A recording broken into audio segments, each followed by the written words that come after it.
வணக்கம். Welcome to Pushpalatha சமையல் garden. இந்த மாதிரி மெத்து மெத்துன்னு ஒரு தோசைக்கு கார சாரமா பச்சை பசேல்னு கொத்தமல்லி சட்னி சாப்பிட்டா எப்படி இருக்கும்? வெயிட் வெயிட், வெறும் கொத்தமல்லி சட்னி தானே அப்படின்னு நினைக்காதீங்க. இந்த மாதிரி இந்த மெத்தட்ல அரைச்சு பாருங்களேன். உங்க வீட்டுல 2 தோசை சாப்பிடுறவங்க 4 தோசை சாப்பிடுவாங்க. 10 தோசை சாப்பிடுறவங்கள பத்தி சொல்லவே வேண்டாங்க.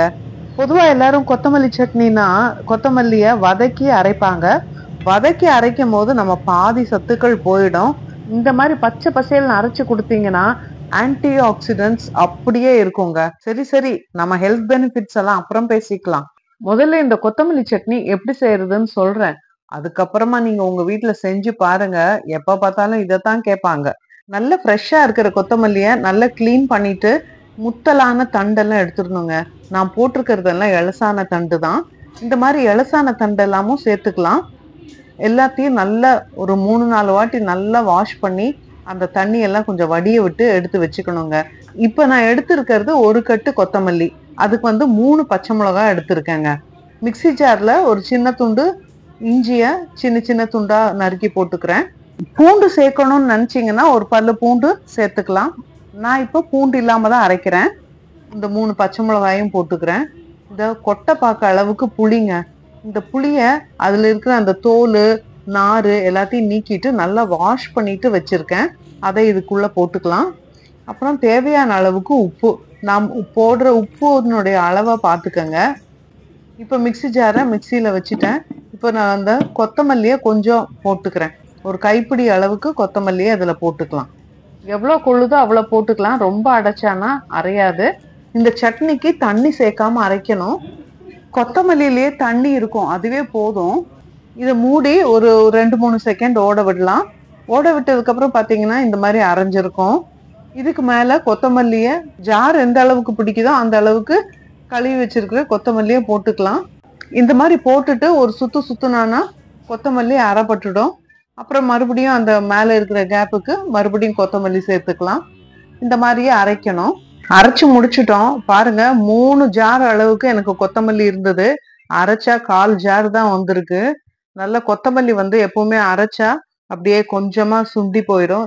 கொத்தமல்லி மட்டும் இல்ல, எந்த கீரையா இருந்தாலும் எந்த இலையா இருந்தாலும் அரைச்சா கம்மியா ஆயிடும். நல்லா பச்சை பசேல்னு இருக்கு பாருங்களேன். நீங்க புளிக்கு பதிலா எலுமிச்சம்பழம் ஜூஸ் கூட போட்டு நீங்க அரைக்கலாம். அது இன்னும் பச்சையா ரொம்ப நேரத்துக்கு பச்சையாவே இருக்கும். இந்த சட்னி செஞ்ச உடனே சாப்பிட்டா ரொம்ப சூப்பரா இருக்கும். நான் போட்ட பச்சை மிளகாய்க்கும் புளிக்கும் உப்புக்கும் கரெக்டா இருந்தது. அப்படியே தொட்டு நாக்குல வச்சா உப்பும் காரம் புளிப்பும் சேர்ந்து நல்ல தலை வரைக்கும் ஏறுதுங்க. சூப்பரா இருந்தது. பாருங்க, பச்சை பசேல்னு கொத்தமல்லி சட்னி. எப்பவுமே கீரை வகைகளை அப்படியே பச்சையா சாப்பிடுறது உடம்புக்கு ரொம்பவுமே நல்லது. ஒரு சில கீரை வகைகளை தான் நம்ம வேக வச்சு சாப்பிடணும். மற்றபடி இந்த மாதிரி லைட்டான கீரைகளை ஜூஸாவோ சட்னியோ நம்ம காலையில சாப்பிட்டோம்னா அது நாள் முழுக்க நம்ம உடம்புல வேலை செஞ்சு நம்ம உள்ளுறுப்புகளை பாதுகாக்கும். இந்த கொத்தமல்லிய காலையில ஜூஸா போட்டு குடிச்சோம்னா நம்ம கல்லீரலையும் அதை நல்லா கிளீன் பண்ணுங்க. நிறைய பேர் கொத்தமல்லிய ஏதோ சமையல்ல வாசனைக்கு போடுற ஒரு பொருளா நினைச்சிட்டு இருக்கோம். ஆனா நம்ம முன்னோர்கள் பாருங்களேன், அதுல இருக்கிற ஹெல்த் பெனிஃபிட்ஸ தெரிஞ்சு அதை நம்ம சமையல்ல பயன்படுத்தி இருக்காங்க. இந்த கொத்தமல்லி சட்னி நல்ல புளி உப்பு காரம் இருக்கிறதுனால தோசை மாவோ இட்லி மாவோ கொஞ்சம் புளிப்பு கம்மியா இருக்கிறதா பார்த்து எடுத்து செஞ்சோம்னா சூப்பரா இருக்குங்க. அதை விட இந்த மாதிரி மெத்துன்னு தோசை சுட்டு அதுக்கு இந்த கொத்தமல்லி வச்சு சாப்பிட்டா சும்மா அவ்வளோ சூப்பரா இருக்குங்க.